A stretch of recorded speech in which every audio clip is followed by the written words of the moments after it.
In the late 1800s, Nebraska pioneer and nature enthusiast J. Sterling Morton sought to transform the windswept plains he encountered there by encouraging individuals, groups, and organizations to plant trees.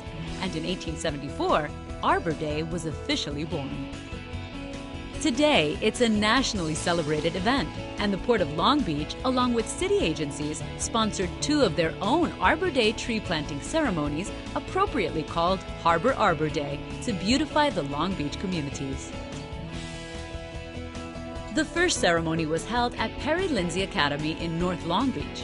20 more trees were also planted at the school, which is close to the 710 freeway, a major goods movement thoroughfare. The school is right on the border, and we certainly realize all of the traffic along the 710, and I think that's where, when they decided a couple of years ago to start reaching out to the communities and really trying to acknowledge some of the impacts, the schools obviously take the biggest hit. These kids are still growing, their lungs are still developing.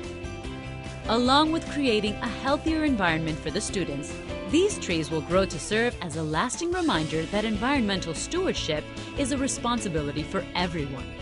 It's important for students to be a part of this event because they're our future growing up, and they need to know that what happens today will have a tremendous effect on us in the future, all of us. The second celebration was held at the 51st Street and DeForest Avenue Greenbelt, a stretch of previously undeveloped land not far from the school. The festivities drew community members and leaders, as well as students from Perry Lindsay Academy. They all came prepared to dig in for a good cause. You can see people from this community pouring out of their homes saying, "Thank you for coming. This is going to be wonderful. Can we put benches out here?" You know, we've never really liked this part, and now it's a beautiful part of our community. Our community doesn't end at a degraded area. Our community now comes right up to the river and the Greenbelt, and it's beautiful.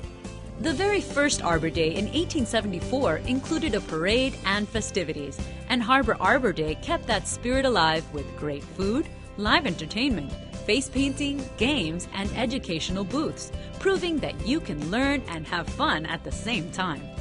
Part of our challenge as a Port Authority is how can we make this economic engine more relevant and better for the citizens of Long Beach, in particular the neighborhoods and communities. And I think as part of that economic engine, we need to make sure that the benefit, as I've always said, is not for the few but for the many. And this is an example of what I believe is the beginning of more things to come. For the 51st Street Greenbelt, the Port planted 27 sycamores and live oak trees. The improvements made to the property were designed to attract more people outdoors, something tree planting pioneer J. Sterling Morton strove to do his entire life. In the not-too-distant future, many of the people who took part in Harbor Arbor Day will be able to enjoy a walk among the trees they planted.